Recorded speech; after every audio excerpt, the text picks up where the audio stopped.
Welcome to Scoop World Order. Did you miss me? We were off yesterday. We appreciate you guys' responses. You guys were blowing us up looking for the episode. So we are going to, we got great news to announce for tomorrow.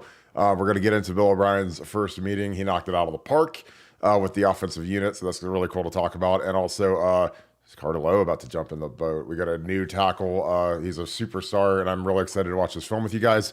As always, we appreciate you guys. Get those pay it forwards. Our pay it forward fund has been blown up. Thanks, you guys. We've signed up a lot of new members to it, so thank you so much for your patronage with the super chats. Get those super chats going in. Also, you Scoop Ultra members are going to get a very nice perk tomorrow. We are going to have someone sub out for Nevadabuck, and I'm not going to bury the lead, but we have the great Orlando Pace joining us on the show tomorrow. Nevada, you are losing your seat tomorrow, but again, Orlando Pace is joining the program. It'll be 7 o'clock tomorrow live. If you are a Scoop Ultra member, you get one question you can answer, and also we'll do the super chats as normal. But if you're a Scoop Ultra member and you have a question that you've been dying to ask Orlando Pace, I'll do my best to get all of them in. If you guys flood me, I'll do the best I can do. So I appreciate you guys. Nevada, we'll get into Bill O'Brien, we'll get into Cardillo, but your thoughts on Orlando Pace joining the SWO tomorrow? He is one of the, in my opinion, he's the greatest player in Ohio State history. But it's just another perk of being a part of Buckeye Scoop as you guys get to interact with the guy who I think is the best tackle that's ever lived. Well, I agree with you. I think he's the best tackle that ever lived. And he's also holds the distinction of being the only person that I've ever seen in a picture with you that makes you look small. Because, yeah. I mean, Orlando was just a massive human being. And I don't know if you have that picture that you can I'm trying to dial it up right now, actually. You look like a small child compared to Orlando, who is just, so physically gifted. So, I mean, again, he played in a time when there was no, it wasn't, popular or they didn't even know anything about early enrollment. And so he literally just walks onto the campus for fall camp and starts from day one. And I think those last 2 years never surrendered a sack and, number one pick overall in the draft. So, what a player, what a great treat tomorrow. And again, what a great treat for Ultra members. You get to ask your questions for free tomorrow if you're an Ultra member. And how fun is that going to be? The Big O. I wish I'd be there, but again, two big guys on the screen. I'm not sure there's room for me anymore. It'd be like Nevadabuck would be like some little sliver on the right-hand side. So, no, I'm excited. That's going to be fun. Yeah, I'll get that photo up. But yeah, again, he's the guy that was my idol growing up. He obviously is in every Hall of Fame in existence. He went to Canton a few years ago. Should have been a first ballot guy. He was a second ballot guy, but just an exceptional person. His son is on the team right now. Is playing linebacker. Wears 57, which is kind of cool because Orlando obviously is 75. 75 should be retired, by the way. But really excited. Nevada, you had some eyeballs on Bill O'Brien's first unit meeting, which happened yesterday. Crushed it. About a 40-minute meeting with the offensive unit. The guys are all in. Will Howard is in. Quinshon Judkins. These guys are all in. They're starting workouts now. But your thoughts on Bill O'Brien, his first meeting, and how he's really taking the bull by the horns and taking over this offense? Bill O'Brien is just a massive presence, and yeah, he immediately commanded attention of everybody in the offensive room. He's a guy with a big personality, but he came in and he's like, no, we're not going to run the Bill O'Brien offense. We're going to run the Ohio State offense. I'm not changing terminology.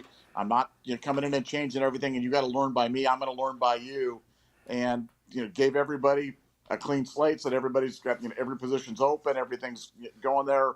But we're going to get back to Ohio State downhill running, power football, and throw the ball down the field, score a lot of points, and light up that scoreboard. And I tell you, the offensive players I talked to were all to a man were completely excited about Bill O'Brien and the energy that he's brought to the room. And you think about what a big change it is from Ryan Day having to run. We've talked about him being the CEO, the offensive coordinator, the quarterback coach, all these different things. Now he's got an adult on that side of the ball to collaborate with in terms of building these game plans, calling these plays, and making the Ohio State offense be the best it could be. I could not be more excited. I know there are people out there that are down on the Bill O'Brien. I could not be further away from that position. I am so excited about this hire. I think he's the perfect horse for the course for Ohio State right now, and he made a big impression on the offense in day one. Yeah, and I think it's just a grand slam for Ryan Day. I mean, again, Ryan wanted a guy who he could hand the offense to, and Bill O'Brien is again a guy that I've studied extensively. In 2012, we won against him. His Penn State team was 8-4. And given the lack of scholarships, that 8-4 team, he won the Coach of the Year, National Coach of the Year, because they were down like 30 scholarships. I mean, that's devastating in college football in a game of attrition where there's a total lack of depth, there's injuries. And those guys were competitive, man. We needed a late score to win out there at Happy Valley. That place was on fire. It was a night, the token night game at Happy Valley that we have to endure, it seems, every time we're out there. But yeah, I mean, he obviously went to the Texans, piloted a decent team. They got Watson, they got real good. And he had DeAndre Hopkins, who was a 3-time All-Pro while he was a head coach. DeAndre Hopkins was the best receiver in football for 3 straight years when Billy O was calling the offense. So I'm excited to see what he can do with J.J. Smith, a guy who's a similar body type to DeAndre Hopkins. He really did some great stuff with Arian Foster. Arian was a 4-time Pro Bowler, monster seasons. So it's going to be exciting. Again, I don't really, again, there's, you are what your record says you are what your statistics say you are.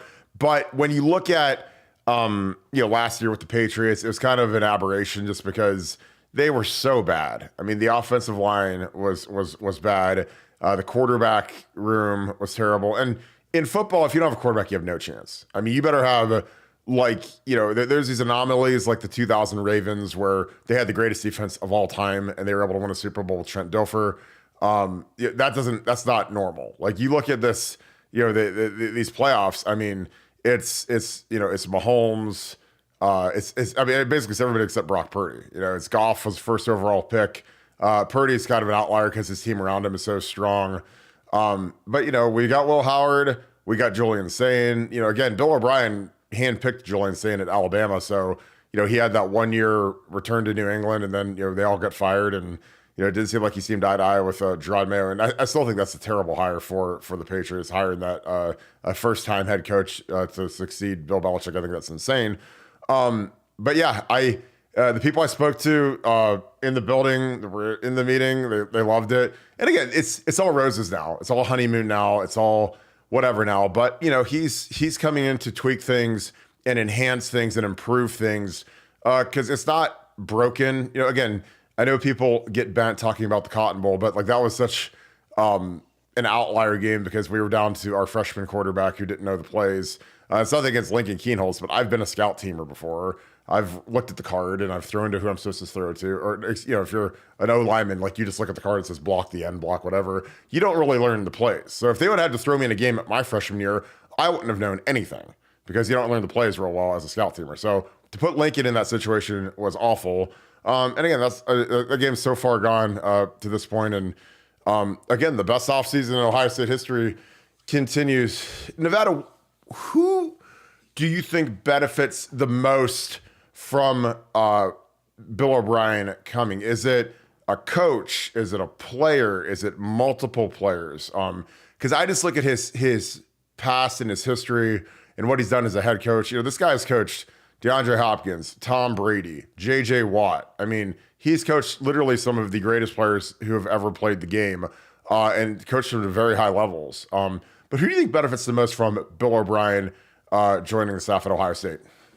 Well, my name's probably going to surprise you, but I think it's going to be Jim Knowles because there's nothing helps out a defense quite like a really productive offense that keeps the ball away from the other team, grinds the ball down the field, and scores. I mean, his 2 years at Alabama, his last 2 years at Alabama, or it was only 2 years at Alabama, I think he averaged 40 points a game, 483 yards a game.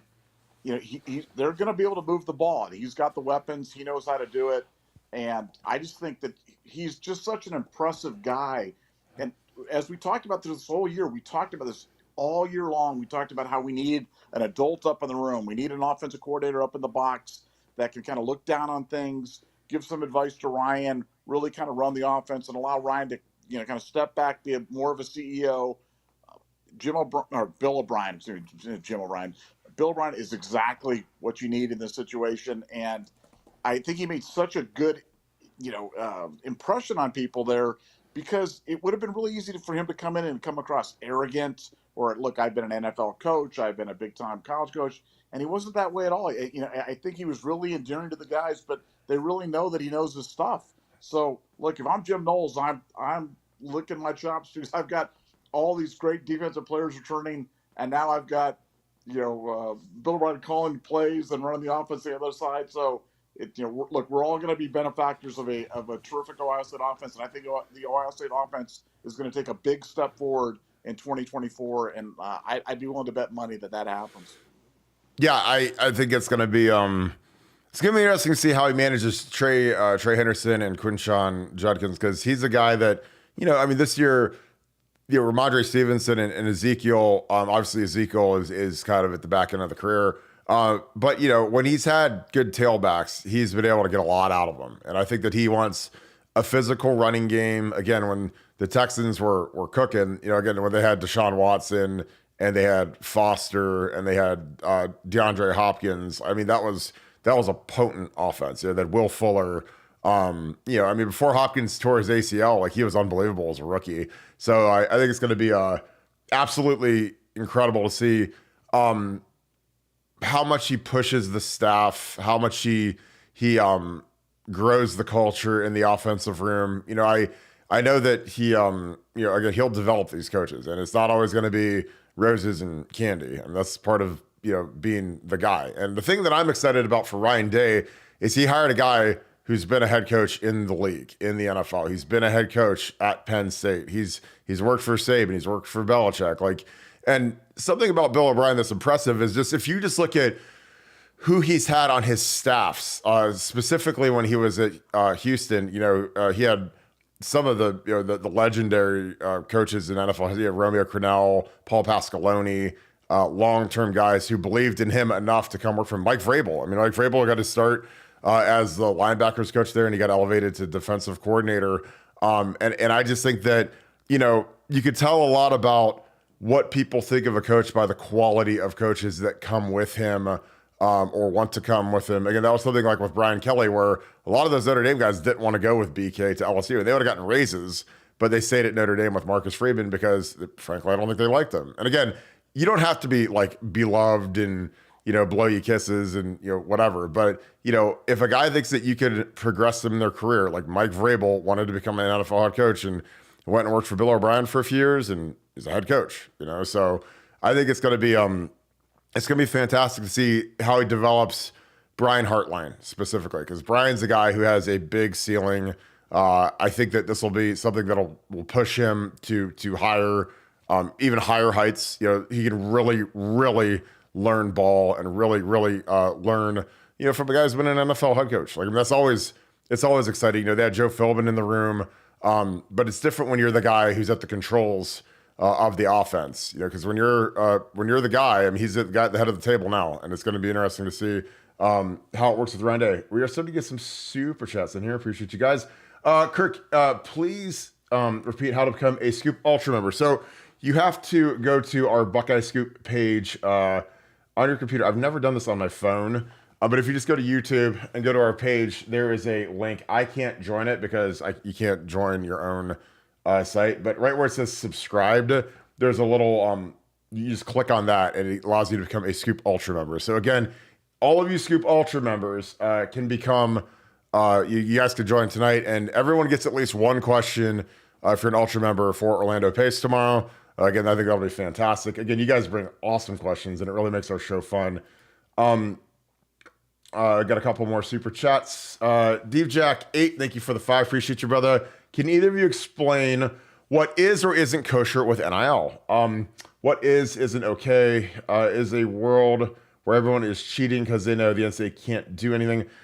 Well, I'm not an expert on NIL. I know a lot about NIL. Do you want to take a crack at this, Nevada, or do you want me to take a swing? I feel like I've been talking for a minute. Well, why don't you take a swing? Because I got to tell the audience, Kirk knows more about NIL than just about anybody that I know. So I'll be happy to fill in some gaps. But you Okay. do know a lot about NIL. And you've educated me on this because I've been learning as we've been go along. I think between the two of us, we've got a pretty complete picture. But I think you've got 80% of it. So I'll let you do the 80, and I'll fill in the 20. Well, I mean, I've just been fortunate where I've been in positions, and I've helped kids get deals. Frankly, I've obviously the Quinn Ewers one was like the monstrous one that that Reichert was able to get done, where it basically was just like a loaner car, which was great for Reichert. And I've helped other kids get deals. Four-Star Freightliner did a deal with Cade Stover, did one with Nick Petit-Frere, Thayer Munford. I try to help these guys out, and when businessmen approach me about potentially doing a deal, I just try to facilitate it. I'm not an agent. I'm not a marketing guy. I don't take any commission. I just try to, honestly, I just like helping the kids. It makes me happy when Brandon Innes and Carnell Tate get a deal with Mickey Mart, who's going to be a new Buckeye Scoop sponsor. They're one of the largest, they've got like 80 gas stations in northern Ohio. So guys, support Mickey Mart. That's my boy, Dan Coles. But there's a lot of talk between for-profit, non-profit. Obviously, we have 1870 is the for-profit right now. The foundation is non-profit.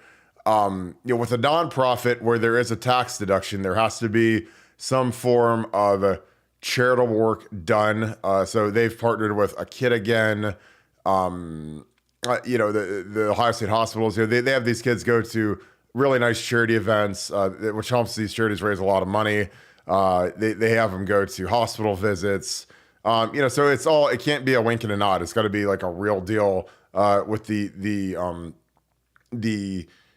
nonprofit side. On the for-profit side, it's a little bit more linear, in my opinion. I think that if Learfield is a big outfit that is working with Ohio State, and they facilitate a lot of the deals that 1870 gets in terms of the money they raise. So say Walmart wants to do a deal with Will Howard or something. They reach out, they go through Learfield. Learfield facilitates everything with the university and with 1870. This is to my understanding. And again, I could be, I don't think I'm wrong, and I might miss a detail, but a lot of the deals that are coming directly from large businesses, it seems like it makes sense if they go through the for-profit, like 1870 Society. Whereas, if you're someone that wants a tax deduction, the foundation seems like it makes more sense. Again, I'm welcome to have those guys on, and they can explain it a little bit better than that. But I think that with NIL, there's contracts. Again, the thing with the foundation, they do everything through compliance. They work hand in hand with Ohio State. Everything is above board because they don't want these kids to ever get hurt or there to be any sort of violations or whatever. And Ohio State's compliance department has been excellent. So they approve every contract.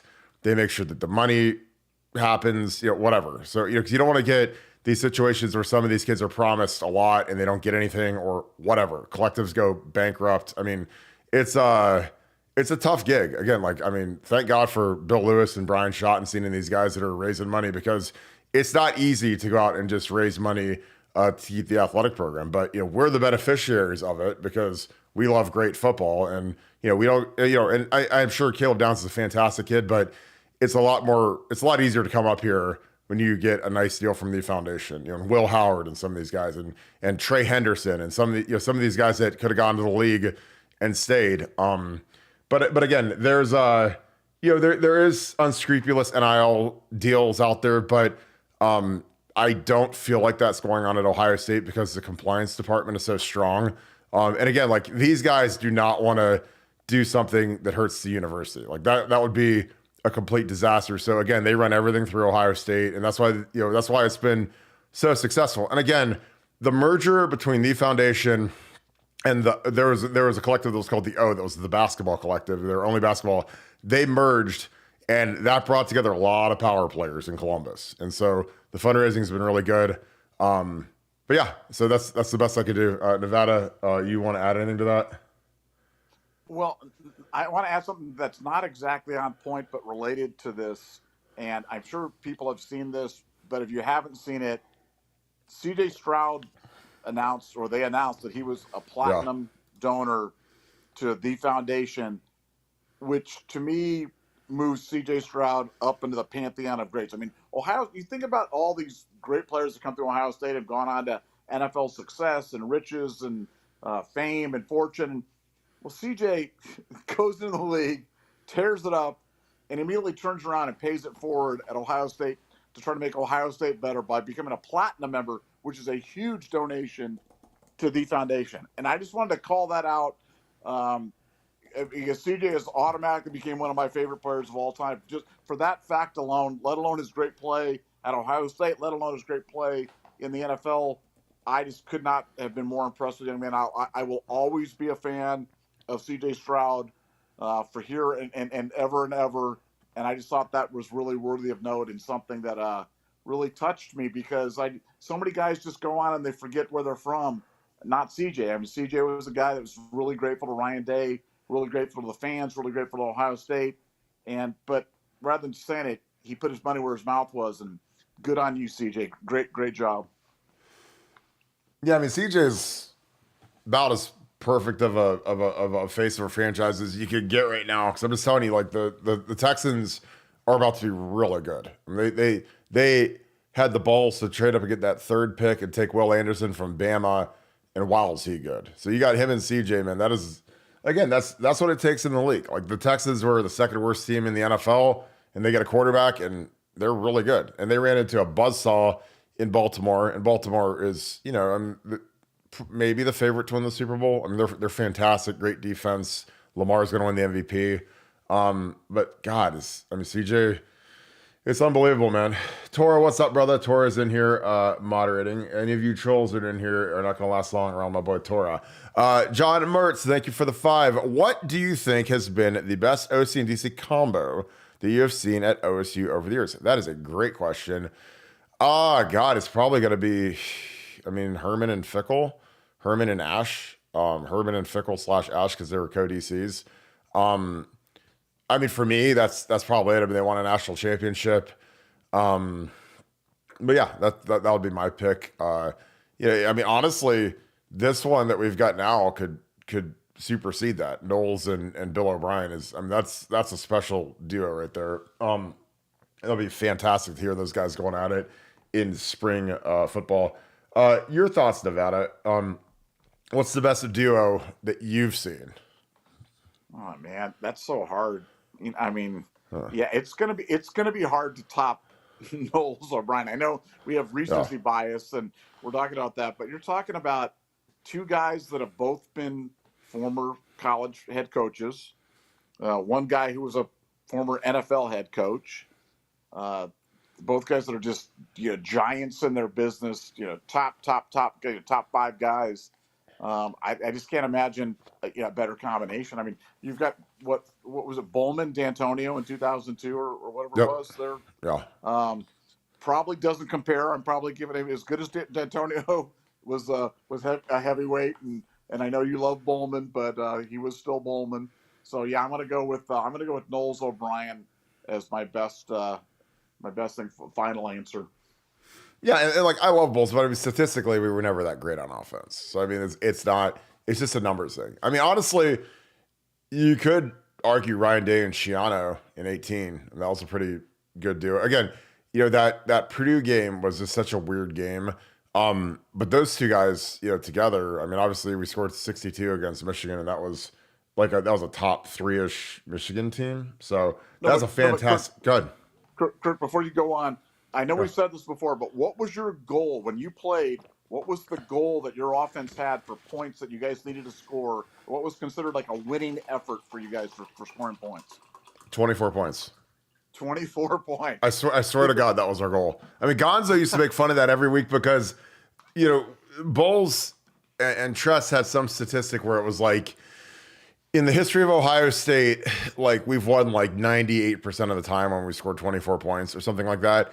And Gonzo would always be like, why don't we look up what's the number where we've won 100% of the time? because that should be the real goal. Because I mean, that does, like there's got to be a number out there where it's like we've scored 49 points, we've never lost. Now there might be some shootout or something that I can't remember, but like there's got to be a number out there that once we've scored it, we haven't lost. So Gonzo was always hilarious when it came to that because he used to love making fun of that. Which again, it does bear being made fun of. But yeah, again, times have changed. If we scored 24, everyone wants everybody fired. Back then, that was the old covered wagon was rolling along. VP of Hype, thank you for the 5. Can you give us a measure how much better this new AD will be? Were we at a 7 before and now a 10? What do you think the first thing is that we will see? Well, I think the fundraising is going to go into overdrive. Just because I think he's coming from A&M, man. He's worked with some really rich dudes. I think he's got a lot of charisma. Again, and we had the highest. I think the stats came out today that we were the highest, most profitable athletic department in the country, and we have 35 sports, which is insane. But I just think that we're probably, I'd say like a 7 right now, and I think this guy could take us to a 9. Maybe a 10. I don't know. He's got to win a national championship before he's in the conversation for me. But you see how good of an offseason this has been. But I think I like what I've heard. Again, most people hate whoever the sitting AD is. So the A&M people all hate this guy and they laugh about the Jimbo buyout. But I mean, when he signed Jimbo to that deal, I mean, Jimbo was killing it, and then he brought in that big recruiting class and. It made sense at the time. Now, again, it's always easy to be like, revisionist history and, how could you ever, take that, give that contract, not have any offset, he gets the full 93 million, whatever. But Jimbo was a hot commodity, man. I mean, he was kind of in that Saban tier. He'd won a national championship. LSU wanted him. LSU's got a lot of money. They're not scared to fire coaches, and again, like Jimbo, he won a national championship, I believe at LSU when he was on Nick Saban's staff, as the OC. So again, it's easy to crap on the guy for that contract because it was a whopper of a contract, but A&M's got a lot of money, so I don't think they're going to be like, they're not going to be, having to eat at Denny's because they didn't get the deal done. Nevada, where would you rank the athletic department now, and where do you believe it could go to with Ross Bjork? I mean, to me, I always look at the AD combination in conjunction with the president, because I think that those two together is kind of that, that's the tip of the spear, and that'll tell you how much energy and how much excitement that Ohio State football is going to have around it. And for me, I mean, Ted Carter and the new AD is pretty close. That's pretty close. That's pretty close to a 10. So I think you're going to see an immediate result in terms of fundraising, which is going to result in better facilities, more ammunition for NIL, and I just think the general mood around football is going to be enhanced. And it's hard to really put a finger on that, but we've really endured some years of people that really didn't understand football, didn't really like football, kind of tolerated it, knew that it was important to a lot of people at the school, so they kind of played along, but they didn't really love the game. These two love the game, and as an Ohio State football fan, that's what I want, and so it's pretty close to ideal, and I think Ohio State fans are going to be seeing that really, really shortly. Well, I mean, and we've hired athletic or not athletic, like presidents, like I don't even think they like the state of Ohio when they're here. Like they can't wait to leave when they move on. Like Mike Drake couldn't wait to go back to California. It's like we hire these people that are idiots and they've never been to Ohio. They just fly over Ohio from Manhattan to wherever they go to in California. And I'm like, can we at least get somebody that's like been to the Midwest before as a president that understands our values and what's important to us and don't turn their nose up at us because we're from Ohio. I love Ohio. And I've lived in Florida, I've lived in California. And when I was in the league, I bounced all over the place. And I was like, I cannot wait to get back to Ohio because it's a great place to live. It's a great place to raise a family. And it's like we'd hire these people that is like they turned their nose up when they were here and they hated it here. I mean, you never see these people come back once they're gone. So, again, I'm just excited because we got like a guy from Nebraska, so he kind of gets it. And then, you get Ross Burke, who I think is just going to be a slam dunk. And again, I love it because, again, I think your job as an athletic director is to raise as much money as humanly possible to support this football program. I'm telling you, because like we need a new building. We got to keep these coaches. We got to keep retaining this roster. And again, like we've done an unbelievable job this first month of the year. I mean, this has been the greatest month I can remember at Ohio State that didn't involve us winning a national championship. So I'm stoked, and I think it's going to be, it's only getting better. I mean, every day is a joy on BuckeyeScoop.com because there's so much great stuff happening. OSU Buck 08, thank you for the 5. In the world of NIL, I've heard inducements are illegal. They can be. What are the workarounds to ensure the athletes are protected as well as OSU? Everything goes through compliance. With NIL right now, the coaches they work hand in hand with the collectives to figure out what is, what are kids worth? What do you offer? Is it competitive? So there's a lot of back and forth between Mark Pantoni, Ryan Day, and the people that run the collectives to figure out, okay, what is this kid worth? What is this kid worth? But everything they do goes through compliance. Because again, you don't want to, in the words of Granny Nevada, you don't want to make a good thing into a bad thing. And you don't want to, so, you want to make sure everything's clear. And again, Ohio State has been fantastic at it. You don't hear the stories about kids getting gypped or not getting paid, at least not on the surface of anything. So, I think that's how you protect the athletes in OSU. And these athletes have agents now as 17-year-olds. So these agents are no joke. Like, J.J. Smith has Shafi Fields as his agent, who played football at Penn State. And, when they were holding onto their letter of intent, man, they were making sure that everything was, I's were dotted, T's were crossed, and there was no leeway for someone to skate on the NIL payment. And again, JJ deserves that money. JJ is a great kid. I'm excited, and I'm glad that we've got the foundation, stroking him a check to get here because, he's a difference maker, and I love that. So I would just say that everything goes through compliance, and that's it's been really successful thus far. And again, the foundation in 1870. They have the eyes of the world on them. And so the last thing they want to do is screw something up where they get a little cowboyish and go around compliance or whatever, because that would be it'd be instant death. So they're very careful. They do things the right way. They've done really good work. Anything to add to that, Nevada?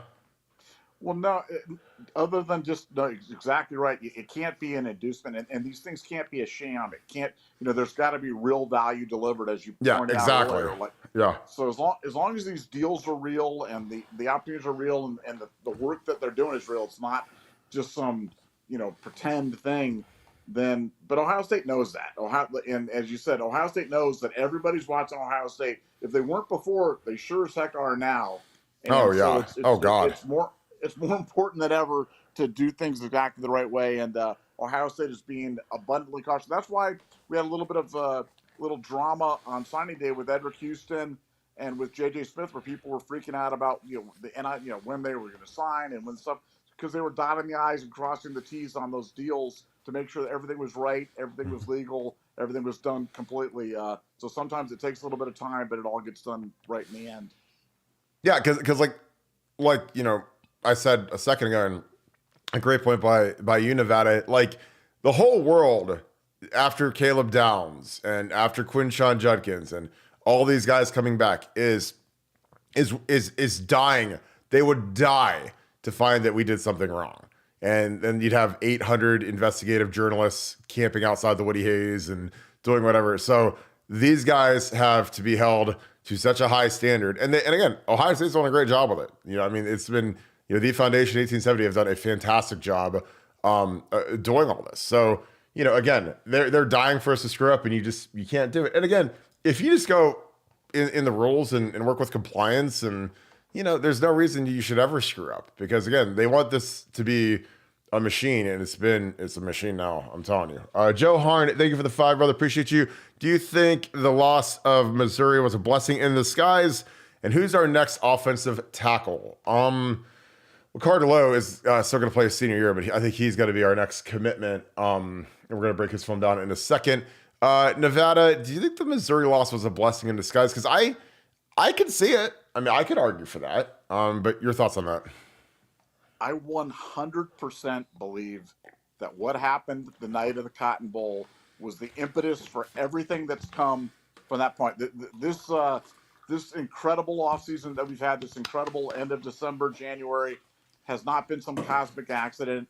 I really, truly do believe that that's what it took for Ohio State to kind of get serious about this, for Ryan Day to get serious about what we needed to do. Not that he wasn't serious before, but there's like a different level of kind of realization where you're like, let's stop messing around. Let's get this thing to where it needs to go. And you see what happens when Ohio State starts firing on all cylinders. And I think that we've still got another year. But yeah, I will go to my grave believing that the Cotton Bowl was a blessing, that all that negative energy manifested itself in positive energy now, and we're reaping the benefits of it. So I'm actually grateful for what happened that evening, as painful as it was. Yeah, and again, like we talk, when Nevada and I are offline, we talk about finding silver linings sometimes, because you might be disgusted, you might be angry. I mean, I live in the message board world, so does Nevadabuck. Like on BuckeyeScoop.com, our message board was on fire that night in terms of people wanting to torch the program, whatever. And I'm like, we got caught. It wasn't our night. We didn't really lose. It's not like we lost the national championship. We lost like a bowl game, and it sucks. It sucks to lose. I hate losing. There's no excuse to lose. But, if your quarterback leaves, like Kyle McCord did, and God bless him, and then your backup gets hurt, and then you're down to your third string guy who's not ready to go. And it's not Lincoln Keenholz's fault. That's just life sometimes. Again, in the NFL, the teams stopped addressing a third quarterback because they figured out that, the odds of you winning a game if you get down to your third quarterback in the NFL were so low that, like one of the coaches, out of his Belichick, just stopped addressing a third quarterback. He's like, well, if we get down to the third guy, we're going to lose anyway. So we might as well address another special teamer or another linebacker or somebody that can help out and play, because that third quarterback usually doesn't get the game. Now they have an emergency rule, but you get down to your third quarterback in any game, then you're screwed, and that's kind of where we were.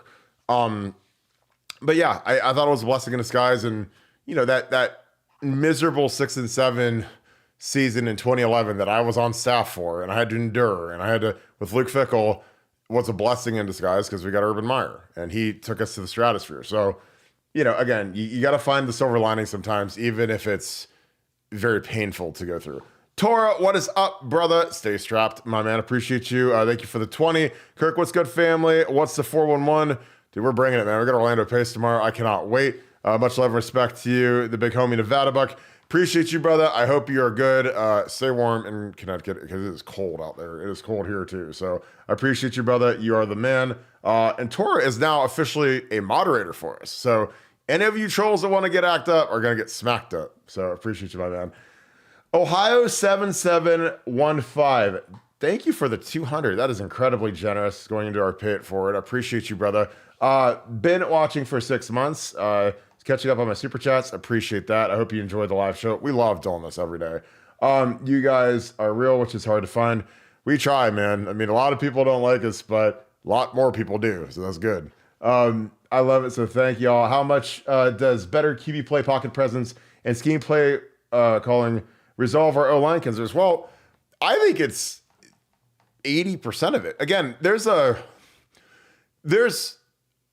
choreographed deal with the offensive line and the quarterback. The quarterback sometimes has to step up in the pocket, and Kyle McCord would drift sometimes and would give up a sack. And I'm like, dude, like, you got to step up, man. I mean, it's not, again, and there are some times where offensive linemen get whipped or they get hit with a good pass rush move or whatever, and they lose too quick.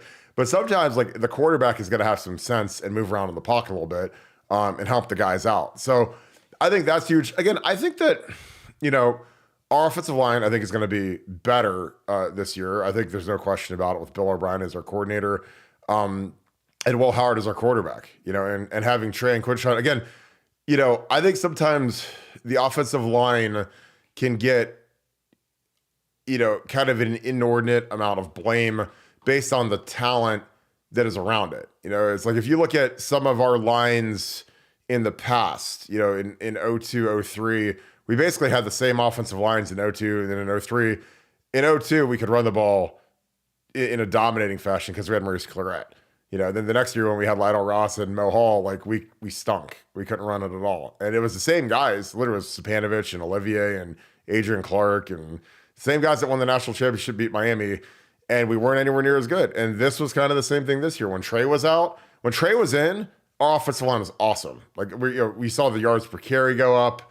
And that's with a quarterback that was a statue with McCord. Now you got Will Howard in there and you got Trey and Quinshawn. Like this line is going to take a big step. I'm telling you, because like when you have talented running backs, magically your offensive line is way better. I'm just telling you, it's like I played with Beanie Wells. I played with Antonio Pittman. Those were NFL dudes, NFL first rounder and a third rounder. And they made us look really, really good. In 04, and again, we weren't as good in 04, but like we had, we had Mo Hall and we had Lydell, and those guys were not NFL dudes. And again, that's not me being a hater; it's just being accurate. Did they get drafted? No. Did they play in the NFL at all? No. Beanie was a first round pick, so magically, like we got way better running the ball when we had Beanie back there. Nevada, your thoughts again? Thank you for the 200, man. That is incredibly generous. Again, we've signed up a ton of people this month, so thank you guys. And if you guys have anyone eligible for Pay It Forward, buckeyescoop@gmail.com. Again, we've done it and it's been fantastic. So thank you. Your thought on that, Nevada, how much does better QB play, pocket presence, and scheme help the O-line? Because I think it's huge. I think play calling is everything. Yeah, well, first of all, thank you so much for the donation. That's incredibly generous. Thank you. As to look, I'm Mr. Pocket Presence because I watching the Kansas City Chiefs play the Buffalo Bills this weekend. It was basically a game of which quarterback was going to run for more yards in big situations the whole time. You got Patrick Mahomes, escaping, the pass rush and gaining yards in big situations, and Josh Allen running left and right.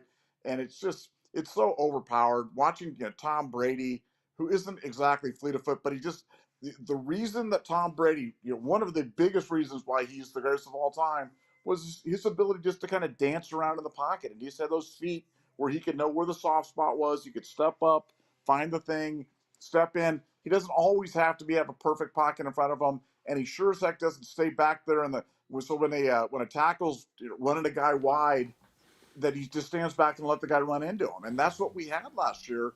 And that's not distant on Kyle. That's just a fact.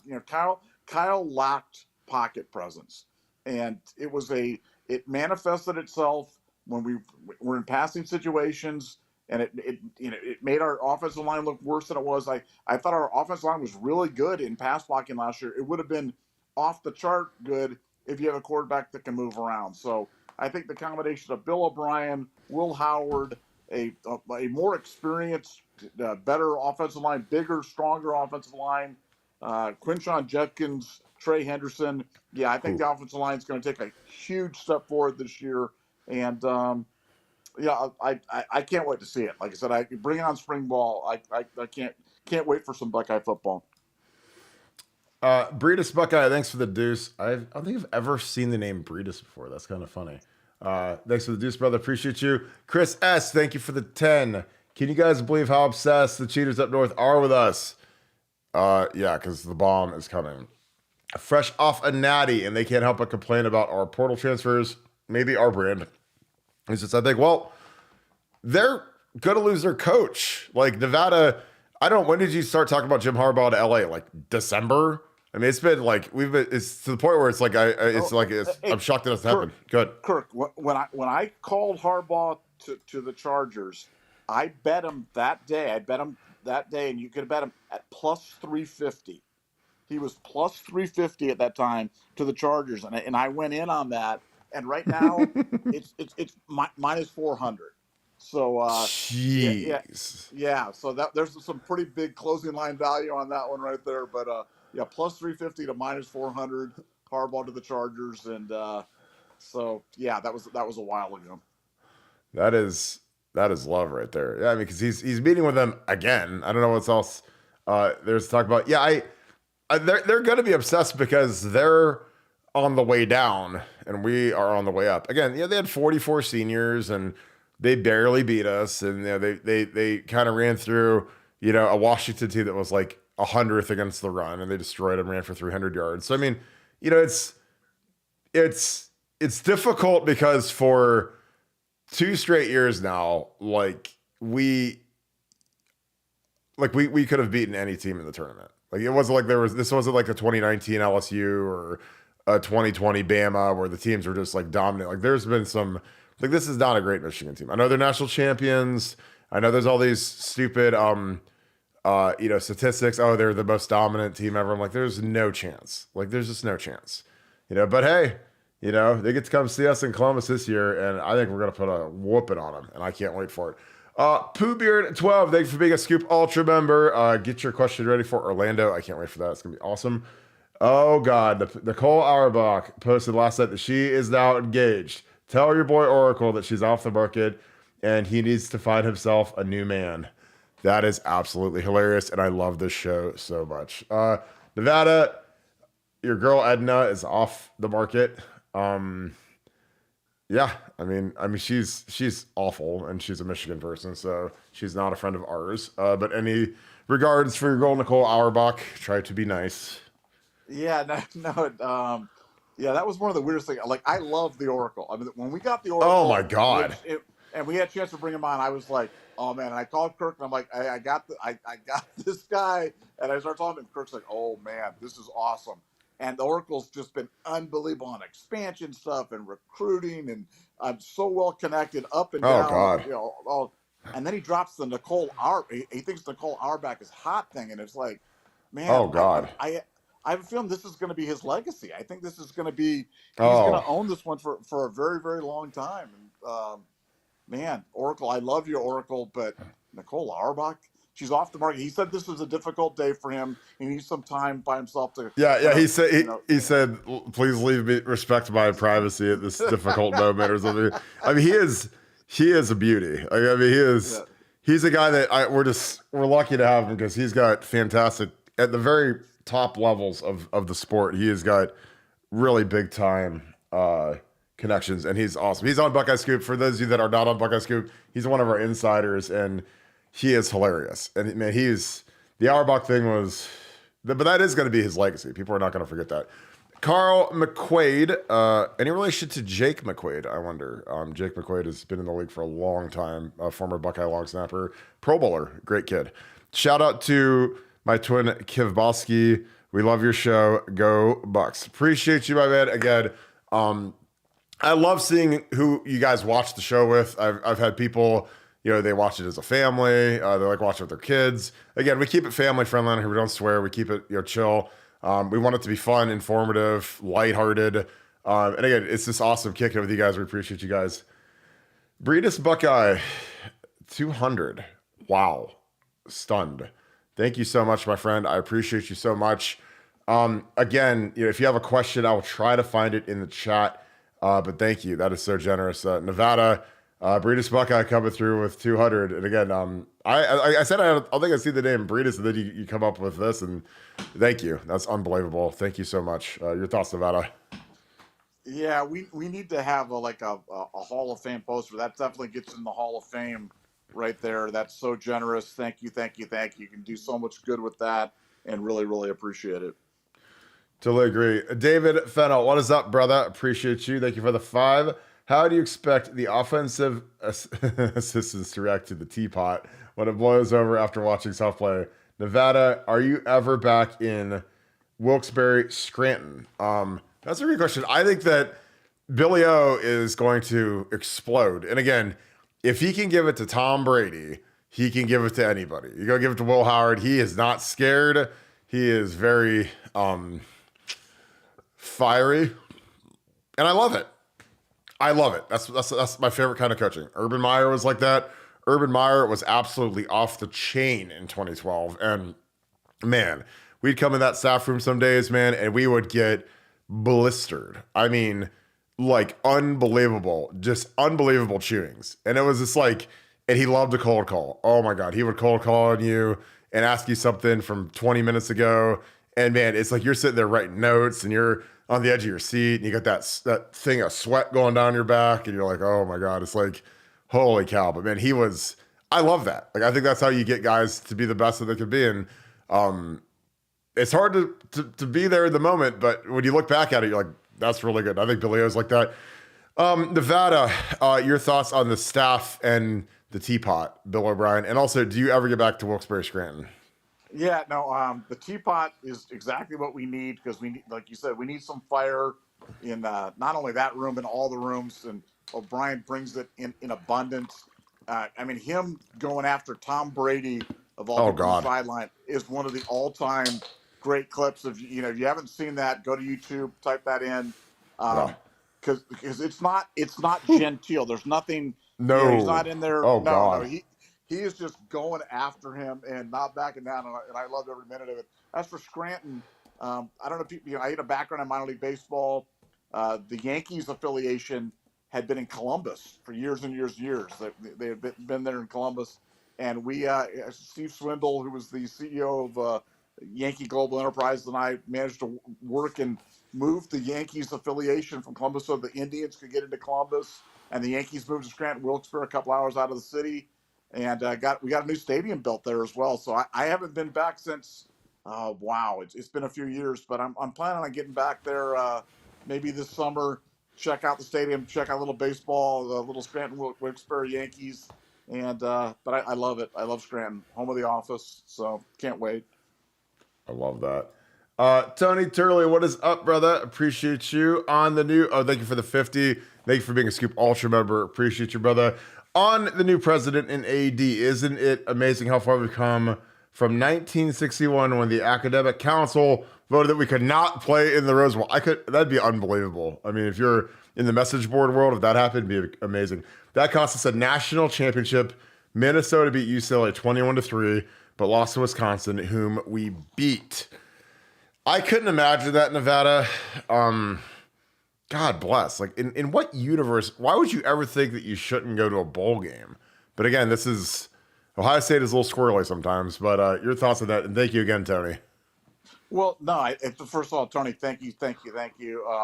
But that it just shows you how far football has come at Ohio State. At that time, football was considered kind of an annoyance, and it was, Woody Hayes had become too big, and they imagine them voting them not to go. I mean, it's unthinkable now, but back then, that's what happened, and it's part of Ohio State lore. It's part of what's kind of led us to where we are today. But I enjoy Ohio State football, being the thing. Because Ohio State football, when football's good at Ohio State, everything's good. Enrollment's up, donations are up, esprit de corps. It helps the entire state. It helps ancillary businesses. It helps everything in Ohio when Ohio State football is good. And right now, I am telling you, we could not have a better combination of president and AD than we do right now. And you guys know how I feel about Brian Day, and you know how I feel about Bill O'Brien, and you know how I feel about Jim Knowles. I mean, enjoy this time because it's a very, very special one that we have here, and we're going into the double platinum age of Ohio State football, and I can't wait. Yeah, and it's just getting better. I mean, we're really getting dialed in on NIL. The coaching staff is unbelievable. Like, again, I'm giddy. Like, I love it. I love every moment of it. I love covering it on BuckeyeScoop.com. I love covering it on this podcast. It is a great time to be an Ohio State fan. So all of those people that jumped off the ship after the Cotton Bowl, after the Michigan game, I don't even know if we should let them back on. I'm telling you, man, this is about to be really fun, and I'm just loving it. And we just got Julian Sand, too. My God, we get the number one quarterback in the country. He's better than Dylan Raiola. Like, you watch that kid throw in person, he's unbelievable. Josh Dillon with my boy Kucherov. I love that.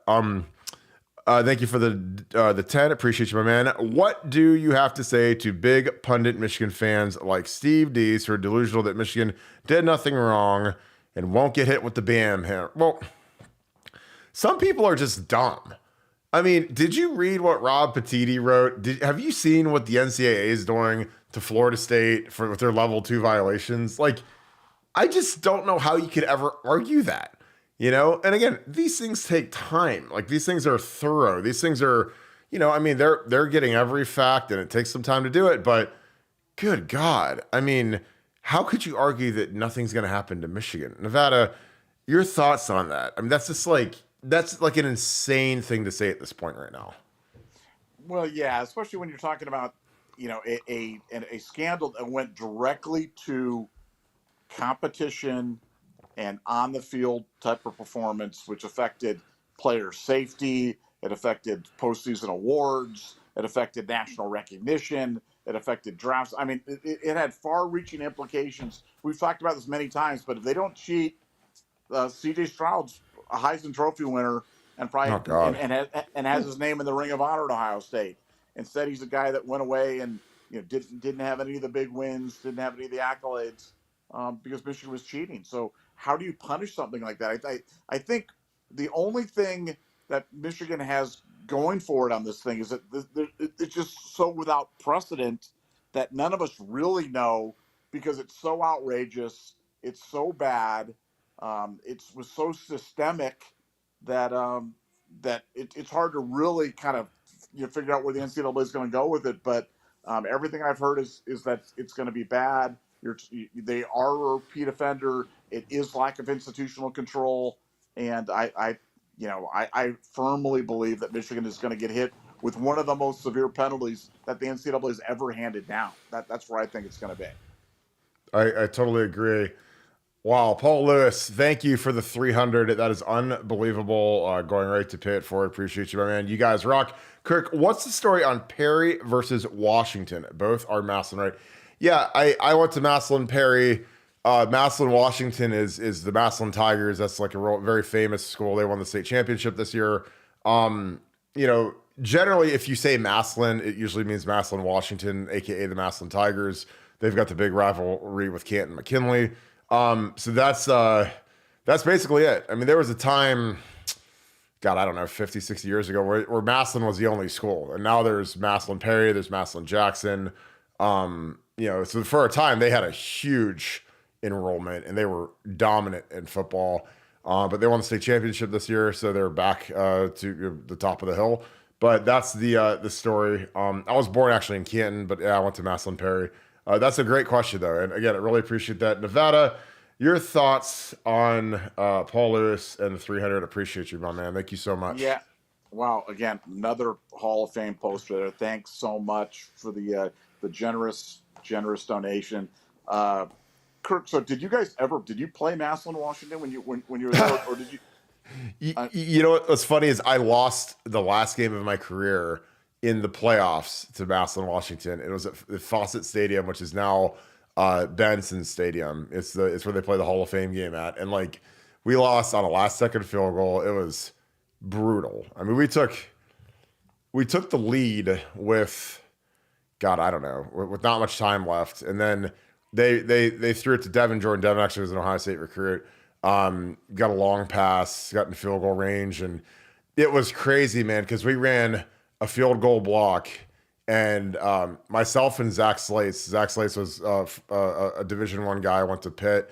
Really, really talented, really good high school player. And we ran a field goal block where I pulled the guard and he pulled the tackle, and we made this big opening. And our linebacker, who I love to death, ran through and he tripped. And I was like, oh my God. But it was like the perfect field goal block, and we had it, and it is what it is. It's life. But that one stings. But we beat them in 9th grade, 10th grade. We beat them every time except for the last time. And they were good. They're way bigger than we. I mean, they have a big stadium, and I mean it's a wild night in Massillon when they have a good football team. They won states. So yeah, there's my Massillon story. But yeah, that one. If you guys ever want to watch a great football documentary, go watch it. Go Tigers. Go Tigers was done about the 1999 team that was 10-0. They had to pass a levy, and they passed it because they went 10-0. They beat Perry, my high school, week 7, and I was a freshman, and freshmen didn't dress on my varsity team, so I didn't dress for the game. But then we played them round 1 of the playoffs. They were the number 1 team in Ohio, and we beat them. Little old Perry beat them, and it was like one of the greatest wins ever. My high school coach is a monster, and he whooped him. That was like one of the greatest games of all time, because like we were the 8 seed, they were the 1 seed. We went over to Massillon, beat them at home, and it was that was a wild night in Perry. So there you go. But I appreciate you, Paul. That is very generous of you, and we are very gracious for that, man. Russ Stollard, thank you for the deuce. Speaking of the Oracle, any updates on FSU to the Big? Nevada, you had that. That is something that I think is percolating. Your thoughts on Florida State to the Big Ten? I think it's going to happen, and I think right now, obviously, they're just, it's a legal battle that we've talked ad nauseum about the grant of rights. The grant of rights extends through 2036, but there was an out, and I think right now they're just negotiating the buyout. They're just trying to figure out what's the appropriate number for them to buy out, because the delta between staying in the ACC and what is offered to them in the Big Ten is right about $45 million a year, and that's a lot of money. So even if you had to pay $100 million buyout, you've done that in 2.5 years. You've made that up, and then you're probably $1 billion ahead by the end of the term of the contract. So I think FSU to the Big Ten is definitely going to happen. Just a matter of when, not if. I will thank God every day if that happens, because my old lady went to Florida State, so that would be amazing if they could come up here. He shows me we go to Tallahassee for a game, but I'm like, girl, I work on the scoop. Like, we gotta work. It's work time. Maybe on a bye week, I'll go down to a Florida State game. Gio did it. 42. Thank you for the 5, brother. Appreciate you. Is Keon Keeley a possibility for the transfer portal? I think he very much is a possibility. That was a name that has been floated. I think a lot of these guys, they're trying to figure out, do they like Kalen DeBoer? Do they like the direction of the program? I think some guys are going to hit the portal from Bama after spring ball.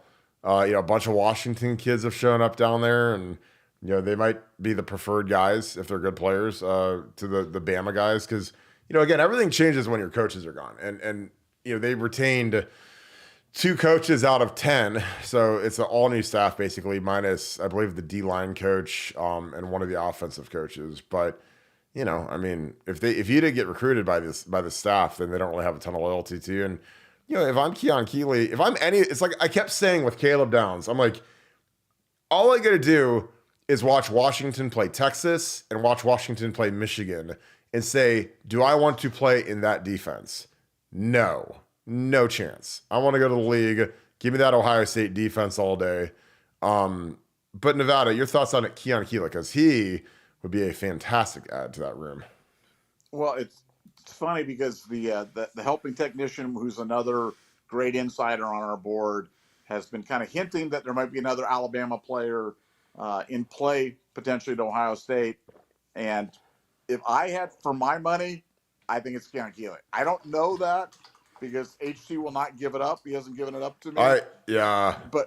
But I really think this kid's in play. I've heard it from a number of agents that they think he is, and I would not be. This is a name I'd be keeping an eye very carefully as an Ohio State fan. A guy that we came very close to getting the first time around. So I think he could be coming back on Ohio State's radar. So something to keep a careful eye on. Yeah, that would be again, like, talent attracts talent, man. And people are going to see this team, this like super teams forming. They're like, good players want to play with good players, and the good thing that we got going is we got 3 guys from Bama on our roster now, and they'll be sitting there saying, how is it up there, man?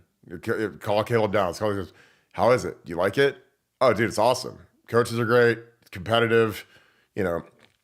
Outside of there being snow, like Ohio State is pretty much the meta. It's unbelievable where we're at.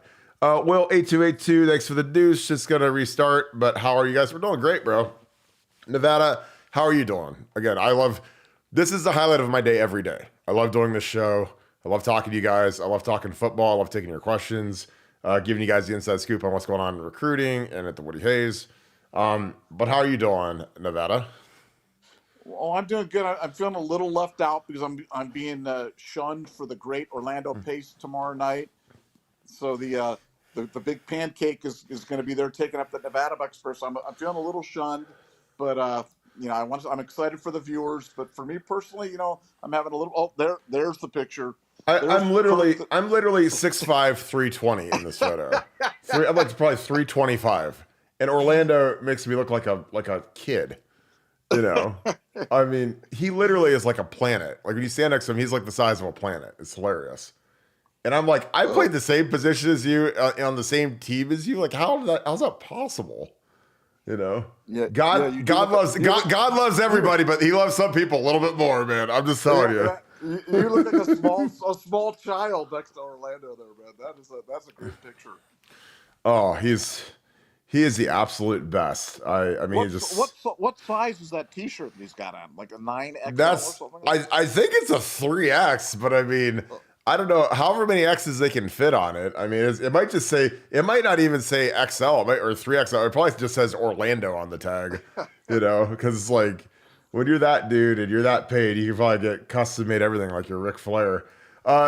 Dick Buck, thank you for the deuce. How hot is Ryan Day's seat with all these additions? Well, I don't think it's hot, but again, the expectations are real high now. And we've basically had the greatest offseason that I can remember outside of winning a national championship. And, you know, Michigan is going to be down next year. And, you know, they're coming down here. And, you know, but again, if you're at Ohio State, it's national championship or bust. That's what it is. It's what it always is.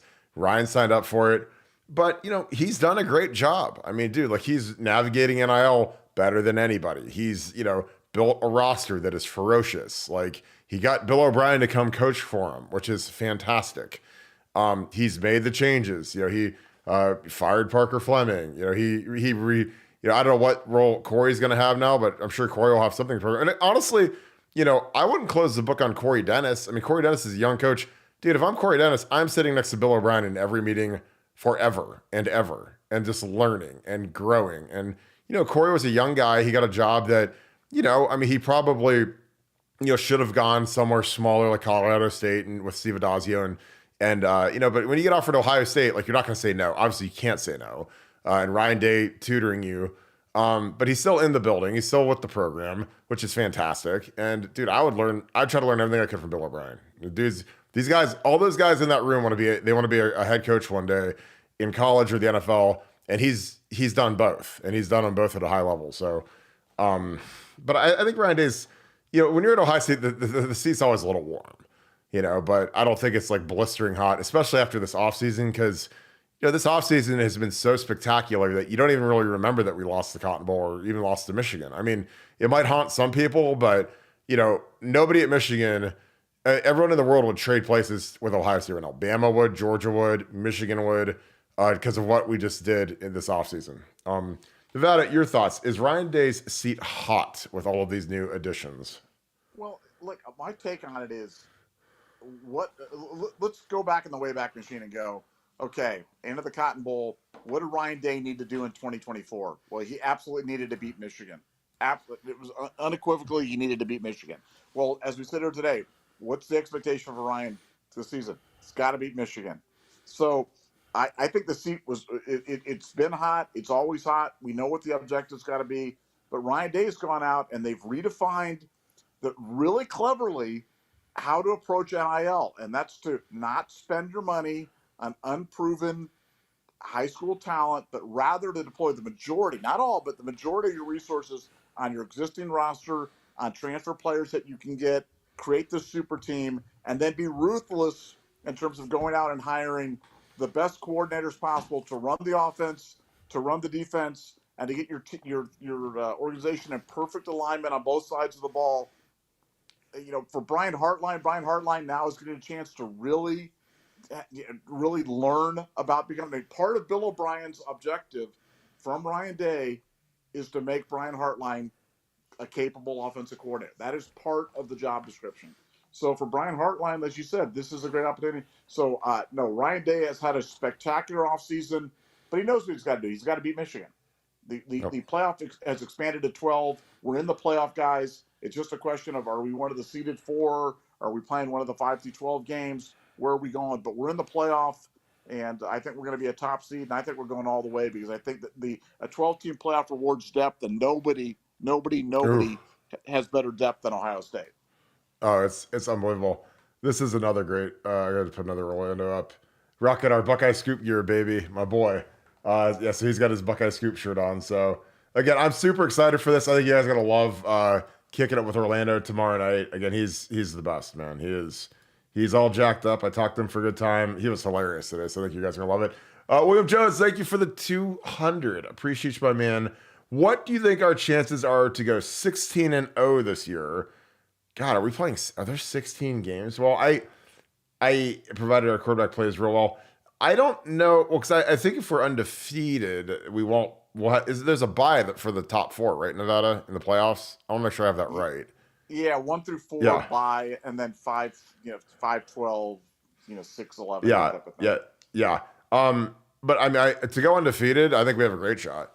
Obviously we're gonna go out to Altson. They're gonna be real good. But, it got a lot easier with the amount of guys we have coming back, adding Caleb Downs, adding Will Howard, Billy O. I mean, I think we have a fantastic chance to go undefeated this year. Again, we're better than every team we play. We have better players than everybody we go against.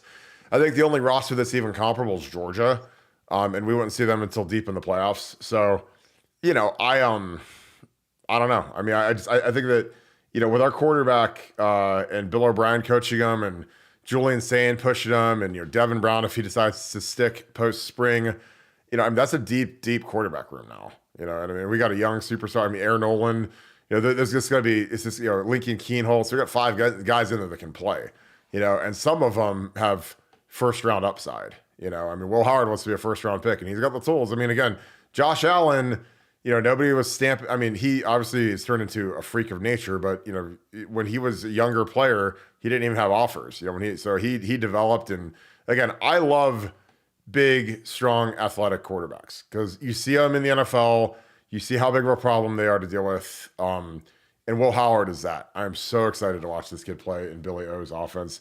But again, I appreciate you so much for the 200. Nevada, your thoughts? Again, Hall of Fame worthy post. Thank you. Yeah, we're gonna build a Hall of Fame. That's what we're gonna. We're literally gonna do that. Yeah, we have to do that. That one definitely belongs in the Hall of Fame. One of the things I'm going to enjoy watching the games next year, and it's with the expanded playoff. I'm going to watch the Oregon game without that sick feeling in your stomach that if the ball bounces wrong off somebody's head or they recover an onside kick or some weird thing like that, that our national championship dreams are down the drain, and just get a chance to really sit back and enjoy Ohio State football for what it was. I think it's going to be different. Next year watching football for you guys is going to be different than it's ever been with this expanded playoff, because it's not, do or die every week. And that some of that's good. It's going to take some of the creative tension away. But on the other hand, for a team like Ohio State, for Oregon, we're more than likely, we might see Oregon twice next year. We can see them at Alston, and then we can see them in the Big Ten championship game again, because that's changed as well. It's 1 versus 2. It's no longer East-West, losers versus winner, legends and losers, or whatever the heck it was. And, Iowa and Wisconsin and Purdue getting to the Big Ten championship game. So we're going to have some great games that we're going to get a chance to watch. But knowing that Ohio State's going to be moving on, and we're going to be seeing more of Ohio State football, deep into December, deep into January. So, I mean, it's a very special time. So the only thing I can say to you guys is savor every yes, moment. Every moment. Please, because stuff like this doesn't come along very often. Yeah. And really, you're missing out if you're just looking to the end. Enjoy the journey, because that's the fun part of this thing. Yeah, I agree. I mean, you just have to. This is a generational team, folks, and I mean, I'm going to be enjoying every minute of it. I hope you guys and your families enjoy every minute of it. Like, this is going to be fantastic, and you'll blink and it'll be done. It's just like the Urban Meyer era was unbelievable, and you blink and he's gone. So, just enjoy every day and every moment of this, because this is going to be really, really fun. Sean, thank you for the 5. As we watch men's basketball losing to Nebraska, Chance Holtman is replaced next year. How many more excuses can they make for him? I mean, it's got to be getting up there. I mean, they had that bad streak last year, and he's a great guy. He's a really nice guy, but it's just we haven't had the success that we need, and it's perplexing because you have everything you need at Ohio State to be great. And obviously Thad Matta was fantastic. Thad's one of the greatest gentlemen you could ever meet. But I think that it's going to be a big decision for Ross Bjork, and I think sometimes these guys, when you get a new AD in there and he wants to make a splash, like if he goes out and gets a guy that could maybe run it back and get us back to where we need to be as a basketball program, you got to consider it. Again, this is Ohio State And, we don't tolerate mediocrity for long. And I think all the coaches that have ever worked there know that, because it gets real hot around Columbus, around basketball and football, if you're not productive. Your thoughts, Nevada, on Holtman? Yeah, I think Ross is probably going to make a move there, just because it's going to be part of a fundraising campaign to kind of redefine the basketball facility in terms of what they're doing right now. It's kind of cavernous. They don't really fill it. So they're discussing on different options. I know it's going to cost a lot of money to do it. And to do that, you probably need some energy, maybe a new coach, maybe a hot new name. So that would not be a move that would surprise me at all. Yeah, I mean, it's just, and again, like it's part of the business, man. I mean, again, I loved coaching, but man, it's a tough gig, man, because you got to pick up and move your family when you're not productive, and it sucks, And again, when the AD switches, then a lot of times these guys want to make a splash and bring in their own guy. Ohio 7715 OHIO, thank you for the 50, brother. Appreciate you, my man. Thank you for being a part of this. As always, thank you so much. Nevada, you got to give an IO too, so we got an OH. I actually love the OH. That's always so fun. I like the IO. I'm a big IO guy. I wear my black my Woody hat around here in Manhattan Beach, and I'll get the OH and I'll give them the IO all the time on the way back. Oh, it's gonna be unbelievable. Joe Harn, thanks for the deuce. Who's going to be the tackle out of the portal? I don't know yet. I think there's still going to be some moves. There's a lot of smoke around Chip Kelly going to the NFL, so it's kind of coming over UCLA's roster. They didn't have anybody. They had one offensive lineman that was a senior that made all Pac-12, but they didn't have any young guys that looked great. And again, like, you have to, if you bring in a guy, he probably has to be a surefire starter. You don't need to bring in a depth guy. I think that, you saw how Ohio State viewed Carter Smith, a kid from Olentangy Liberty. They didn't take him. So all of a sudden, you kind of see that it better be like a star, like a good player. I don't know if we'd ever be lucky enough to have a Caleb Downs type tackle on her, because those guys don't really exist. But I think that it'll be interesting to see if any of these coaches go to the NFL as coordinators, and then they start that 30-day window where kids can transfer out. That's why I was looking at UCLA, because Chip Kelly, a big rumors he's going to go to Seattle as an offensive coordinator, go to the Seahawks. So something's up at UCLA, man, because Chip is looking around a lot, and there was some smoke that he was looking at Ohio State with Ryan. So, but I don't think we had enough money for him. Joe Harn, thanks for the deuce. Sorry to get that one. I apologize. PJ Studio, thank you for the 150. Appreciate you, my man. My contribution tonight to get super chats over 1K. Again, this goes to Pay It Forward. It's been a fantastic program. Thank you so much, brother, and thank you for being a Scoop Ultra member. Make sure you get that question in for Orlando Pace tomorrow. It is going to be fantastic. Let's get a little Carter Lowe going. We said we are going to talk about him. Nevada, your thoughts on PJ Studio? Again, appreciate you, brother. Thank you so much. Hall of Fame. Put PJ in the Hall of Fame. That's Hall of Fame worthy as well. We got to get scoop jackets, like the gold jacket in Canton. We got to get like little scoop jackets. We get like those. We get that purple jacket from the Alamo Bowl. I love it. Exactly. Yeah. With a big Alamo Bowl emblem on it. Oh God. MasterCard or whatever that was. Oh, that was so bad. So Carter Lowe is going to jump in the boat. I believe this Saturday he is committing. So really tall, angular guy, really fun to watch on film. Again, they sent an army of guys up there, and it's he's really a good player. I'm gonna get his film cranked up for you guys so we can just kind of buzz through it. But yeah, I'm gonna tell Orlando, something that Orlando Pace inspired me for was to find a tall wife to make kids with, because pass blocking when you have really long arms is so much easier than when you have short arms, because if you can outreach a guy, like again, the greatest case in point in history of that is DeJuan Jones. DeJuan is a pterodactyl, basically. He's got the longest arm span in NFL combine history, and he's an excellent pass blocker. Now, obviously, his technique is fantastic. His footwork is fantastic. He's a huge athlete, just a monstrous, supersized athlete. But those long arms are so beneficial. And you look at the wingspan on Carter Lowe, and he is a monster. And again, this is what you want out of your tackles. You want those tall, angular body types. Again, I think that Josh Fryer, again, people bag on Josh Fryer. He made first team All Big Ten this year, and people hate that kid. He gave up a couple sacks, whatever, but like he had a nice year. He'll probably kick into right guard this year. But he's not a prototype tackle body type like a Taylor Decker. But those guys are hard to find sometimes. But I love watching this kid play. He's got a lot of upside. He's a guy that just needs to basically live with Mickey Marotti in the weight room, develop his potential. But he's got good footwork already. You can tell he's been really well coached. And again, like watching this film is fun because he's going to be a Buckeye. He's a prototype left tackle. He's got a lot of upside. Again, some of these guys, they're sometimes like it's almost a disadvantage if you're at a program where you're so well developed that you might not have upside.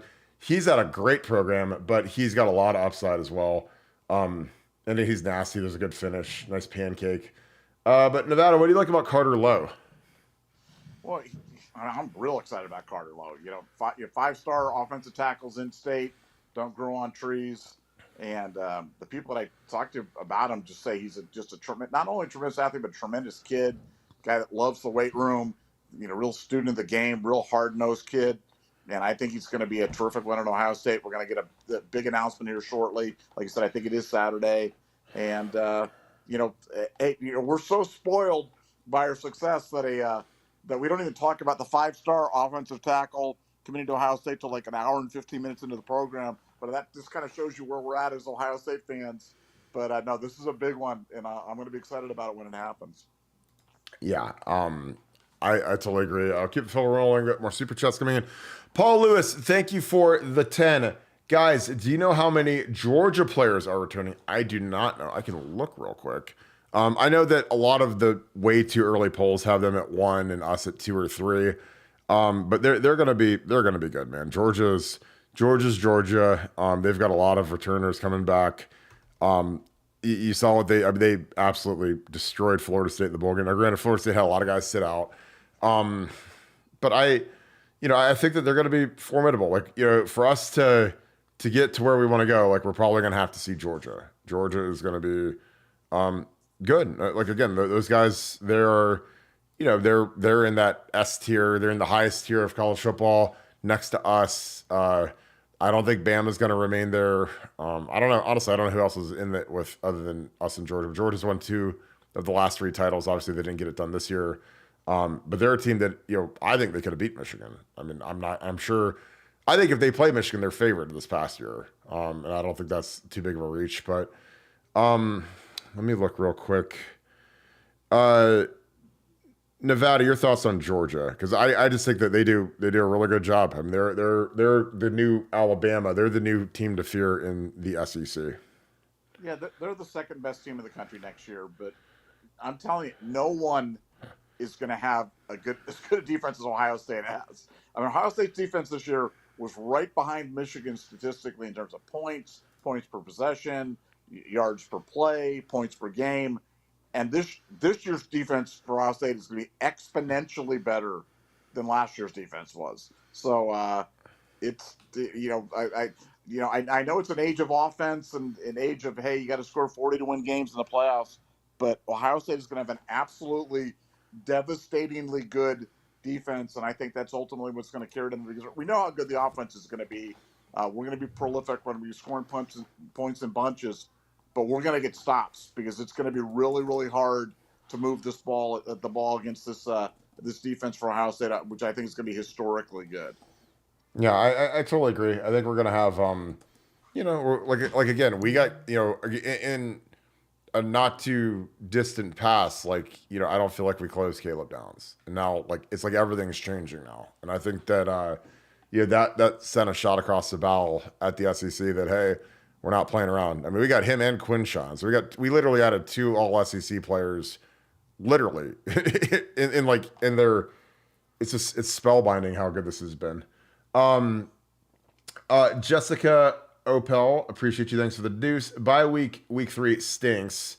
We'll need more player rotation. I totally agree.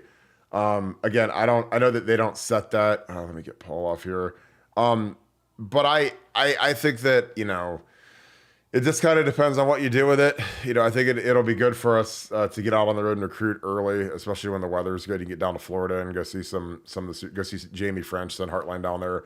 But I like it kind of that week 6-ish type, because then you get to the preseason, guys get a little dinged up. You can give them the week. You give some guys a week off.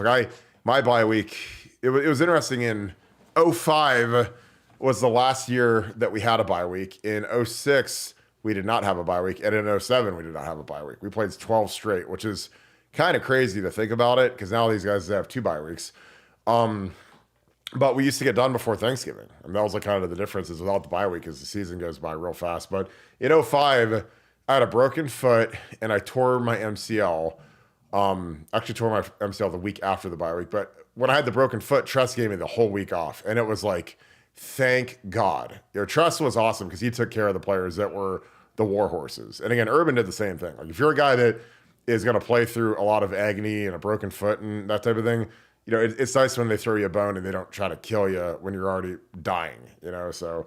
But I totally agree on that bye week. Nevada, your thought on that super early at bye week?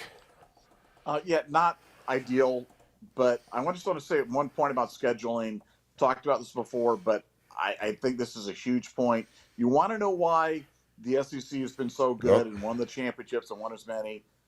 They schedule week 11 or week 12 or whatever the heck it is.